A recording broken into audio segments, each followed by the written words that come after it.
xalay ayaa mar kale xiisada galmudug ay noqotay mid yeelatay waji cusub waraaqa ka wada siman in la qabto doorashada galmudug ayaa la soo wada saaray inkastoo khilaaf wali jiro war saxaafadeed ka soo baxay wasaaradda arrimaha gudaha Soomaaliya ayaa waxaa looga hadlay xilliga rasmiga ah ee dhacayso doorashada maamulka galmudug iyo halka ay ka dhacayso waxaana lagu sheegay warqadda ka soo baxday wasaaradda arrimaha gudaha in doorashada maamulka galmudug ay dhacayso marka la gaaro 4 bisha soo socota ee Juulaay oo aan wax badan inaga xigin sidoo kale war saxaafadeed ka soo baxay wasaaradda arrimaha gudaha ayaa waxa lagu sheegay in doorashada maamulka galmudug ay ka dhacayso magaalada Dhuusamareeb warqad kale oo lagu taageerayo midda ka soo baxday wasaaradda arrimaha gudaha xukuumadda Soomaaliya ayaa waxa soo saaray Sheekh Maxamed Shaakir Cali Xasan madaxa xukuumadda galmudug hasaatee waxa dhammaan heshiiska galmudug warqad lagu burburiyay soo saaray madaxweynaha galmudug Axmed Ducaale Geelle Xaaf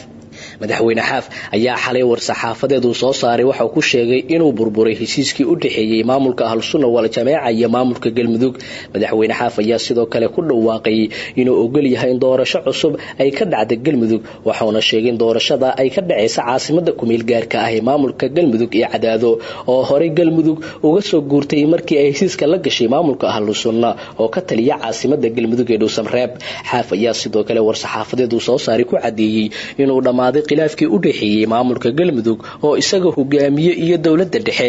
qoraal uu soo saaray madaxweyne Xaaf oo aad u dheeraa ayaa waxa uu qornaa sidan madaxweynaha dawlad goboleedka galmudug markuu arkay qodobkan 5aad farqadiisa 6aad 9aad iyo 10aad ee dastuurka dawlad goboleedka galmudug markuu arkay axdi la'aanta Ahlusunna wal Jameeca iyo xurmo la'aantii u muujiyeen markuu arkay damaca iyo sadbarsiga aan dhamaanayna Ahlusunna wal Jameeca markuu garowsaday ahmiyadda ay leedahay ilaalinta dastuurka iyo heshiisyada galmudug markuu la tashaday odayaasha iyo waxgaradka beelaha dega galmudug wuxuu xiriiriyay qodobka 1aad inuu burburay heshiiskii Jabuuti ee galmudug iyo Ahlusunna wal Jameeca oo lagu saxiixay Muqdisho in la qabto doorashadii dawlad goboleedka galmudug in dawlad goboleedka galmudug iyo wasaaradda arrimaha gudaha xukuumadda Soomaaliya ay ka wada shaqeeyaan sidii doorasho ay uga dhici lahayd deegaanada galmudug iyo dib u heshiisiin inay dhamaatay kala aragti duwanaantii u dhaxaysay dawladda federaalka iyo maamulka galmudug in doorashada ay ka dhacdo caasimadda ku meel gaarka Cadaado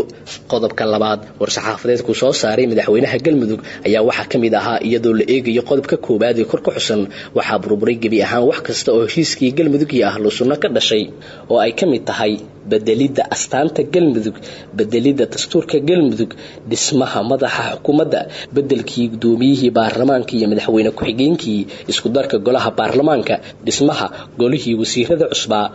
waxaana lagu sheegay warqadda uu soo saaray madaxweyne Xaaf inay arinta ay dhaqan galiso marka uu saxiixo madaxweynaha galmudug sidoo kale arinta uu Xaaf ku dhaqaaqay ayaa waxay dhabarjab ku noqonaysaa hogaanka Ahlusunna wal Jameeca oo dawladda kula loolamay inay helaan xilal caasimadda galmudug ee Dhuusamareebna ay ka dhacdo doorashada maamulka madaxweyne Xaaf ayaana xalay ku hoydiyay markiisii ugu horeysay deegaanka Godolabe oo hoos taga degmada Cadaado ee gobolka Galgaduud kadib markii shalay uu iska ka baxay caasimadda galmudug ee Dhuusamareeb waxa muuqanaysa in xiisadu yeelatay waji cusub oo dawladdu ay hartaalo caqabad kale oo xal u baahan